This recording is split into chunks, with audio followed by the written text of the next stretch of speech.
اگر اسلامی حکومتیں قرآن مجید کے ذریعے سے فتنوں کو پہچان رہی ہیں تو فتنوں سے بچ جائیں گی۔ برٹش، انگلینڈ، استعماری طاقت، اس وقت وہ فتنہ تھا ان کا، سب کو اوپر کنٹرول کرنا، سب پہ غالب آنا۔ کون سی چیز تھی جو مسلمانوں کو بچا رہی تھی؟ قرآن بچا رہا تھا۔ ٹھیک اسی طریقے سے جس طریقے سے ایک انسان، یا ہوتا سنا ہوگا آپ نے کہ لوگ بچوں کو چوری کرتے ہیں، اغوا کرتے ہیں، تو جب تک بچے کا ہاتھ اس کے باپ کے ہاتھ میں ہے کوئی اس کو چوری نہیں کر سکتا، کوئی اغوا نہیں کر سکتا۔ پہلے بچے کو باپ سے الگ کرنا پڑے گا۔ جب تک بچہ اپنے باپ کے ساتھ ٹچ میں ہے اس وقت تک کوئی اس کو نہیں بہکا سکتا ہے۔ بہکانے کے لیے پہلے اس کو اس کے باپ سے جدا کرنا پڑے گا، ہاتھ کو چھڑانا پڑے گا۔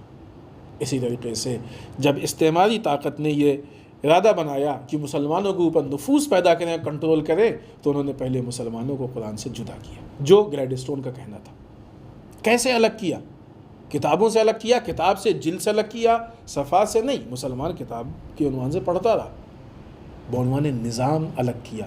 آج بھی قرآن مجید مسلمانوں کے بیچ میں ہے لیکن بعنوان نظام نہیں ہے۔ حتیٰ ممالک کو دیکھیں آپ، سعودیہ جیسا ملک جو اپنے کو اسلام کا ٹھیکیدار اور ذمہ دار سمجھتا ہے، آج جن چیزوں کو اپنے یہاں حلال کر رہا ہے، آیا قرآن مجید پہ عمل ہے یہ؟ یا قرآن مجید کے سائے میں رہ کے یہ ساری چیزیں ہیں؟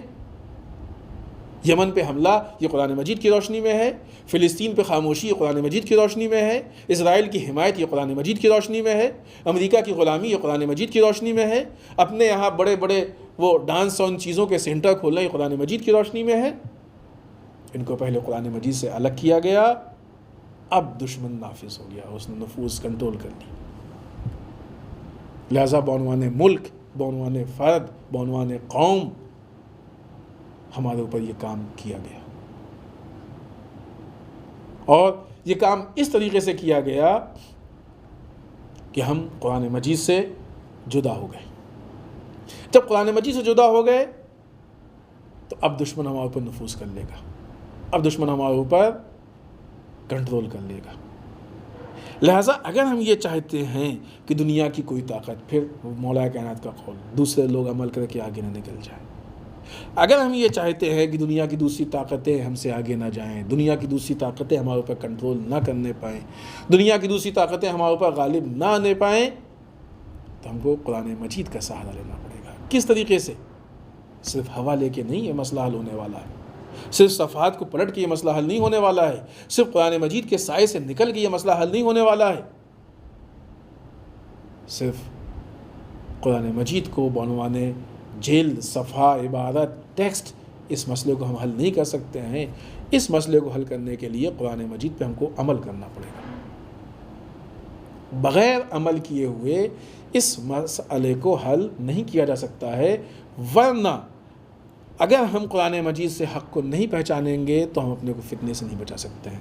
امام صادق علیہ السلام کو قول، فتنے سے بچانا ہے تو ہم کو قرآن مجید کے ذریعے حق کو پہچاننا پڑے گا، قرآن مجید کی بنیاد پہ ہم کو حق کو پہچاننا پڑے گا، تب ہم جا کے اپنے آپ کو فتنے سے بچا سکتے ہیں۔ لہٰذا دو چیزیں ہو گئیں، ایک یہ کہ قرآن بعنوان جلد، بعنوان الفاظ، گھر میں جلد کے عنوان سے رکھا ہوا ہے، اور ہمارا پڑھنا بعنوان ٹیکسٹ ہے۔ خوب، اس میں کوئی شک نہیں کہ وہ ہمارے درمیان ہے، اور الحمدللہ کی ہے، اس میں کوئی شک نہیں، ایک نعمت کے عنوان سے ہے، اللہ کی نعمت ہے، لطف ہے اللہ کا ہمارے اوپر۔ لیکن دوسرے اعتبار سے قرآن بعنوان عمل، آیا ہمارے گھروں پہ قرآن مجید پہ عمل ہوتا ہے؟ کتنے ایسے سورہ ہیں، کتنی ایسی آیتیں ہیں جو واضح کلیئر ہم کو بتاتے ہیں۔ سورہ حجرات پڑھیں، کتنے اخلاقی مسائل ہیں اس میں، بہت سے ایسے سورہ ہیں جو کلیئر دو چار۔ لہٰذا اگر ہم بعنوان ترجمہ پڑھ رہے ہیں اور قرآن مجید ہم کو کسی چیز کی رہنمائی کر رہا ہے، ہم اپنے گھر میں اس پہ عمل کرنے کی کوشش کریں، اپنی ذات میں اس پہ عمل کرنے کی کوشش کریں۔ یہ وہ جگہ ہے کہ جہاں پہ دشمن مایوس ہو جائے گا، اس لیے کہ ہم قرآن مجید پہ عمل کر رہے ہیں۔ پڑھیں، عمل کریں، گھر میں کتاب ہو، گھر میں عمل ہو۔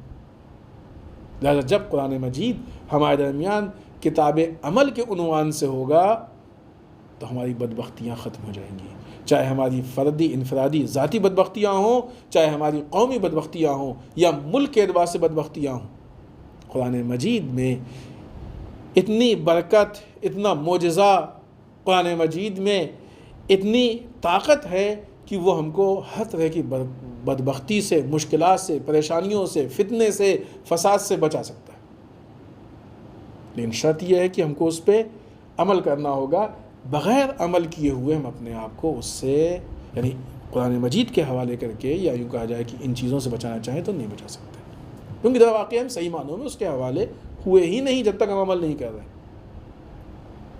لہٰذا دشمن کی جو دشمنی کی روش ہے ان کو ہم سمجھنے کی کوشش کریں، پہچاننے کی کوشش کریں، تاکہ اپنے آپ کو اس سے ہم بچا سکیں۔